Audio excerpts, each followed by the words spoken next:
Welcome to Peter and Ruffy's Football Show. We're delighted to have your company. We're giving you a daily fix of football Monday through to Friday, and let's not forget on a Saturday we're on 2 o'clock till 6. Alan Ruff as ever with me here in the studio. The main talking points tonight: Dermot Desmond, the main majority shareholder at Celtic, says he's backing Ronny Deila and he reckons there'll be a British League within the next 10 years. Motherwell are in no rush to appoint a manager with over 75 applicants for the vacant position. Dundee United, well, they're on the lookout for a new man, and John Yogi Hughes could be a serious contender. That's just a few of the points Ruffy and myself will be discussing tonight. As ever in the boot room, an old head, an experienced head. The Boot Room, sponsored by Third Dimension Framing. Behind every great goalkeeper, you need a good midfielder who can sometimes play striker. Doesn't get any better than Gordon Smith, as ever, and ever present for us, and delighted Gordon joins us here. Dermot Desmond's been speaking today, lads. Wanted to get your thoughts on it, Ruffy. First and foremost, when there's a golf tournament and he's there, great to get a chance to have a wee chat with him, and he mentioned that it's been a tough start for Celtic. Obviously Aberdeen have started well. Highlights the Malmo disappointment for the club not to get to the Champions League, but he backs what Ronny Deila's doing, and also mentioned the fact that Ronny Deila himself is improving players at every level in the club. Well, he must obviously see that firsthand, but the supporters will judge them and not as individuals, they'll judge them as a team.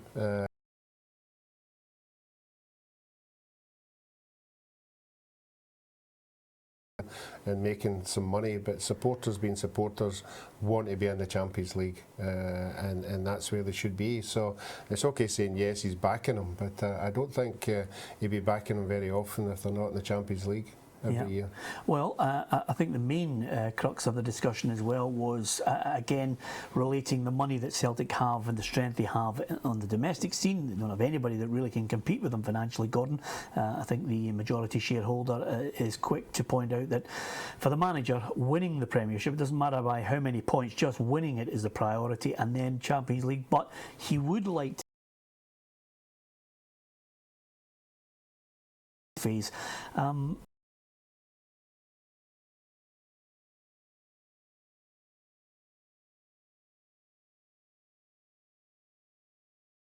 And this is maybe why he's looking at it. You think the most money that's in the game is in England, without doubt. And then you look at the results of English clubs in the Champions League, even last night, 2 teams losing to teams that don't have anywhere near the budget. So the idea of them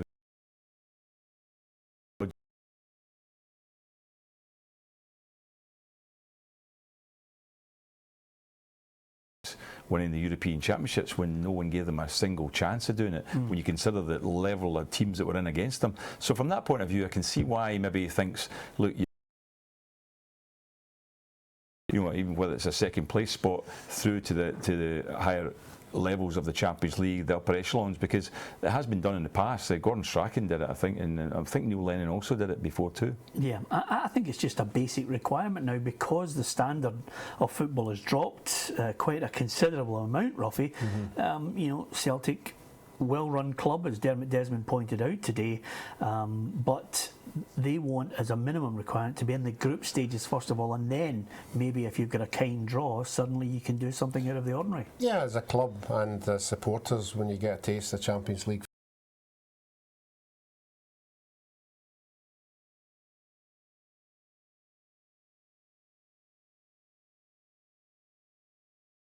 nights, the Barcelonas, the Milans, Juventuses, and that's where you want to be. Okay, the SPFL will take care of itself, but as a supporter, that's what gets your hairs in the back of your neck when you hear that tune. Yeah, and it's an old chestnut.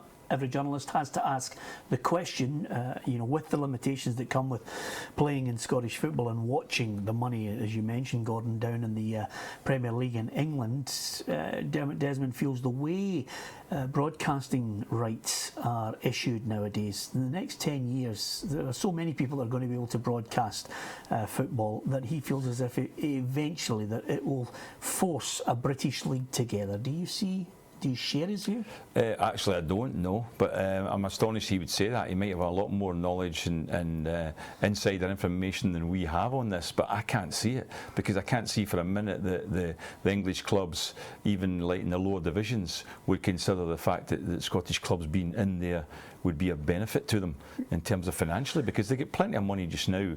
And look at what Scottish football gets in terms of TV rights, even when Rangers and Celtic are both there. I think he's suggesting the gist of his insight into it, Robbie, is that, you know, bigger clubs from England, you know, will want to actually get to an elite group rather than anybody working their way through the divisions. I think it would be one. It's almost like a Kerry Packer breakaway here. Mm-hmm.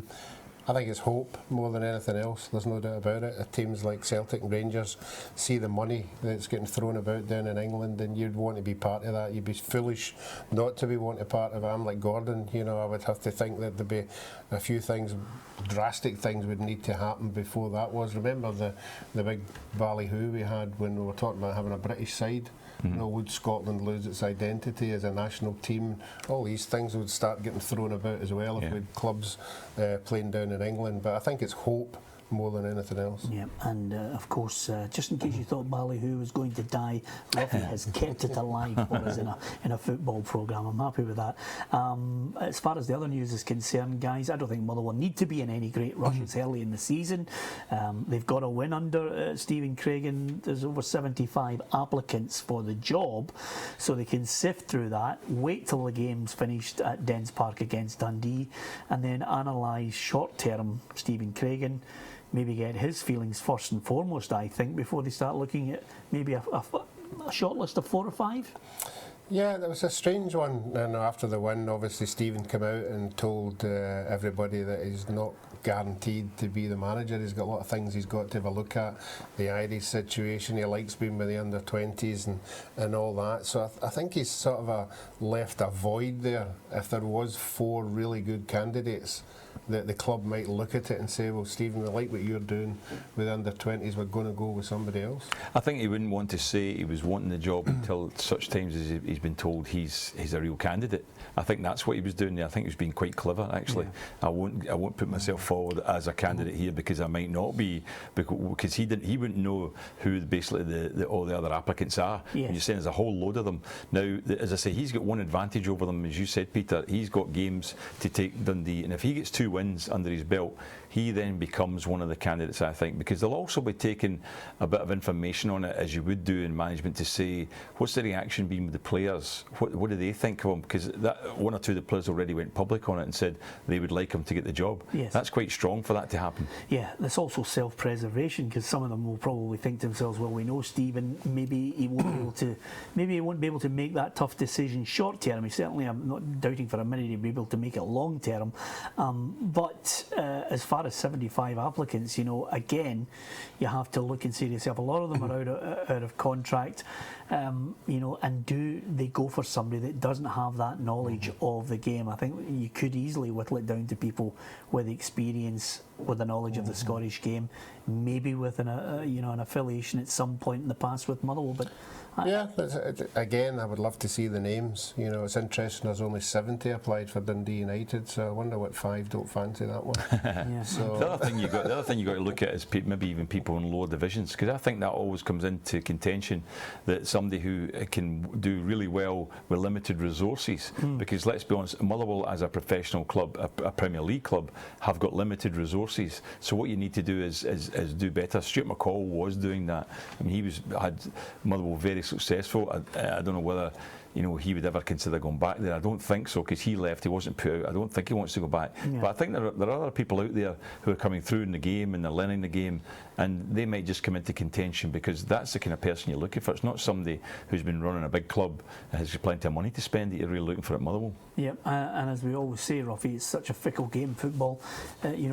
Strangely enough, if Stephen Craigan gets 2 wins, suddenly, the clamour from fans, people who might have the ear of the chairman, suddenly he's in the box seat. I think he's in the box seat for this one. Yeah, I think he's in the box seat as well. You know, all the right vibes are coming out of Motherwell. The players are speaking very highly of him.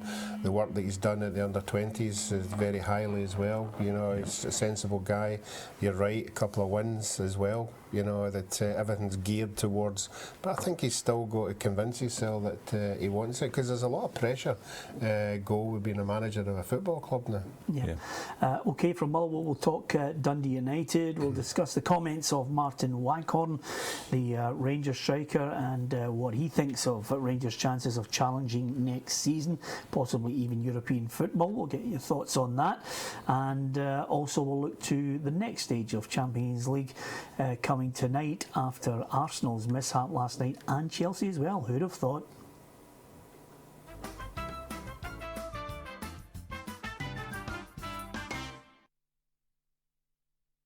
Hi, I'm Chris Sutton. To win this beautiful signed shirt from me, which club did Celtic sign me from?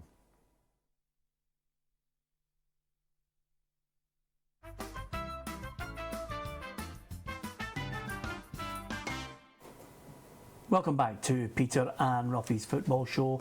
Managerial vacancies again dominate the headlines on the programme, and Alan Ruff and myself, Peter Martin, are in the boot room with a well-kent face. The Boot Room, sponsored by Third Dimension Framing. Yep, it's Gordon Smith and Alan Ruff assessing the Dundee United manager's job, because if they've got about 70 applicants for that one, I think suddenly you're starting to look at, again, somebody who buys into the blueprint of Stephen Thompson, and the chairman has come out today and said quite a few things fighting back, obviously on the basis that the next manager will not have the same type of deal that Jackie McNamara had with the sell-on for players. I would imagine the remit's going to be the same, Gordon. Yeah, I would think so. I mean, what they're going to be doing is they're trying to develop a team, build their own team and sell on the stars. It doesn't always work. It's had a successful period for Dundee United in recent years, but the fact is that the team didn't progress. That's the only thing, and that's what a lot of the fans get annoyed about. But you have to have a good financial template as well, and that's what Dundee United have had. They've been selling players and making a lot of money on them. Okay, give me where you think Dundee United are and what they should be expecting.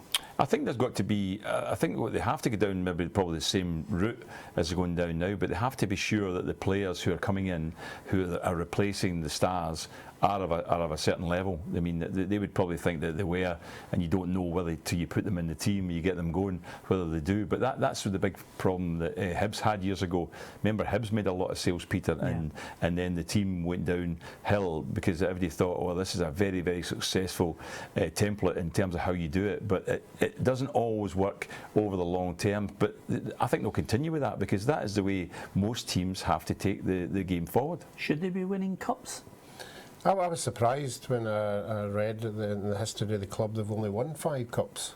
You know, so that is a big pressure to put on somebody to say come in and start winning cups. I would think top 4 and being in Europe every year would be a plus for Dundee United, and playing some good football as well, because Dundee United were always known to be that kind of team. Everybody hated going up to Tannadice because it was one of the hardest places to go and try and get points. Is it an up-and-coming manager in your mind, somebody with an affiliation to the club before, or is it, for example, somebody with a cup track record in Scotland, a John Yogi Hughes? Tommy Wright's distanced himself from it, but I think Yogi Hughes would certainly take this job. He must come into, I think, a strong category, no doubt about it, Peter, because he's won a cup with a team who'd never won it before, and a team with limited resources, without doubt, and even in terms of support, money, the whole thing. So I think he's done a job there. This season hasn't started really well for Inverness, but in fairness,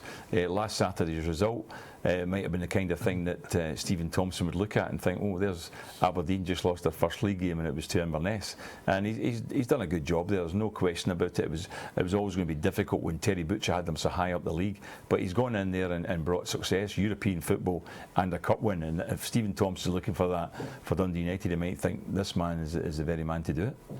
Yeah, I would agree with that, yep. I think he fits the bill, there's no doubt about that. I think one of the main reasons Terry Butcher left to go to Hibs was the size of Hibs. You know, he'd done everything he could with Inverness, and you only can take a team so far, and I think the crowds are a big thing. You know, to be doing so well, winning cups, up top 3 in the league and getting crowds of 3,000, that must be absolutely soul destroying. And then you go to a club like Hibs, and if he had put them on the right road, you'd be talking 15,000 every week. Yeah. Let's look to another story that emerged after Martin Waghorn was speaking yesterday. He's had a great start to the season, 14 goals, 7 penalties in there, and playing regular football, which he wanted to do. He reckons Rangers could be competing with Aberdeen and Celtic next season. He reckons European football is not too far away on the wish list next season, a real possibility in his mind. Well, it could be right. I mean, the thing about it is we all said that the test for Rangers would come, and I know that you know, Mark Warburton wasn't happy about the kind of comments afterwards, the people putting Rangers down, but I think that's because most people were thinking, well, they're doing really well in the Championship, let's see how they do against a Premier Division side, and they didn't do too well. I mean, they had a fair bit of possession, didn't create many chances, and then lost bad goals. So from that point of view, a lot of people were looking at thinking, yeah, the team needs strengthened a bit. But Waghorn's a very good player. He's been exceptional this year in terms of his goals, albeit half of them are penalties, but he takes good penalties too. But his goals have been good goals. Not quite sure what his main position is going to be yet, because sometimes they use him wide, sometimes through the middle. But the Rangers will probably strengthen. If they go up, which I think they will, they'll get promoted. I think it depends what sort of money they spend to strengthen the squad in certain areas, and if they do that, then there's no doubt they could be up there competing. Champions League? Competing for, I would say, European spot to begin with, and then you would have to analyse it to see where they are compared with Celtic, because Celtic, you know, if Ronny Deila is building and strengthening the team as such, it's going to be a tough job for Rangers to match up with them. But a lot of people might look at it and say, well, that, you know, Aberdeen are competing against them just now, so Rangers only need to be up at Aberdeen's level and they can compete. But Aberdeen have got a lot of mature international players at the moment, so I think they're slightly ahead of Rangers. Yeah, I think it all depends on what kind of budget Rangers are going to be operating in next year. Gordon's already touched on, they tested themselves against St Johnstone and didn't do particularly well. If they're going to start challenging Celtic and Aberdeen, they're going to need better players. And maybe, I know the boy has scored 14 goals. Who's he scored them against? Alloa, Queen of the South, Dumbarton. He better watch what he's wishing for, because if they're going to start playing in Europe, he might be somebody better than him that's in the team. Yeah, okay. Just like you to put a dampener on it. Yeah. Every night, there you are. Just as I thought he was going great guns. Champions League football, listen, you mentioned the fact that you can talk all you want about the money. Money doesn't guarantee you success. It doesn't guarantee the English club's success. No. Last night, again, you know, a couple of goals that Porto knocked in there for a good win over Chelsea and Arsenal. Now I get the real sense that a lot of Arsenal fans are just now beginning to lose a wee bit of patience with it all. Yeah, I can see that, because I mean, I was watching the game actually, and I was flicking between the two Chelsea as well to see how they were getting on. Flick it now and again to see Bayern Munich, who are cruising, and they cope very comfortably with European football, whereas the English teams are struggling. There's no doubt about it. And I looked at it and thought, well, Chelsea weren't dominating the game by any means, and you're thinking Jose Mourinho's been manager there, very successful manager for them, winning the Europa League, at that time the Fairs Cup, and then the Champions League. But with the amount of spend he's had, the level of player he's got at Chelsea, to then go there and lose, I thought was really bad. It shows there's slight problems in at Chelsea, I think, in the background at the moment. Well, I think you're absolutely right, Gordon. Of course, if John Terry's not getting a game, there's a story there to tell, Ruffy. The doctor scenario reared its ugly head, and it ended messy as well. And some players haven't been playing as well as they should. Eden Hazard is not the player he was last year. So they came a cropper, and Arsene Wenger's get it in the neck quite simply because, I mean, Petr Cech was brought there to stop goals. Ospina, it was a howler. Yeah, well, I would like to think he's going to come up with some reasonable excuse of why he did it, you know, particularly at such a big stage. Fair enough, give the reserve goalkeeper maybe a League Cup game or something like that, but a Champions League game, you know, you pay £10 million for a goalkeeper, reported that they're going to save him 15, 20 points a season, I think I would take a chance in playing him in the Champions League and try and win 3 points. Yeah. But he will be tested on that. You know, I think a lot of people will be questioning him, so he'll have to have a reasonable excuse of why he never played him. But there's been people questioning his defence as well. Do you know what I mean? Like the back four and all that, and it came through a bit last night too, especially the third goal, Peter. Yeah. I mean, they just got themselves back in the game and did really well. 2 each again. You're at home. Now you can go and win the game. And within 53 seconds, they were 3-2 down. Yeah. Man United, Man City. Again, those two clubs haven't had a great start to their campaign either. I think Man City just don't get it in Europe at the moment. I think Man City are just a team of individuals, you know, that they all go out and don't deliberately play for themselves, but they're great to watch when they're on the ball. But collectively, again, as Gordon says, defensively, you could pick every one of these 4 teams, you know, and you have to say to yourself, why have you not got a £50 million centre half? Yeah. No, you've got £50 million players all over the plot, but why is he not in defence, central defence? OK, last point. Ahead of the Europa League match, Fenerbahce will come calling. If there's one thing I'm certain about, having witnessed Fenerbahce, Besiktas, Galatasaray, their grounds, the atmosphere, Yeah. Celtic Park will not intimidate Fenerbahce in the Europa League. I can tell you, Gordon. I wouldn't think so, and also the level of player they've got, Peter. They've got big stars like Sir Van Persie and people like that. They'll come there, and it depends whether there's a whole lot of background stuff going on there too. That's the main reason why Fenerbahce haven't been performing greatly, but there'll be a difficult game for Celtic without doubt. What do you think? I think Celtic will win. I really do. Yeah, I think Celtic will win as well, but I think the Turkish teams are very temperamental away from home. OK, there you are. Wee bit of insight from Rocky on Turkish football as well. What more can you ask for? Thanks to Gordon Smith and to Alan Rough. Hopefully you enjoyed the show. There's lots more to come tomorrow. Again, we'll be back to talk more of the daily issues.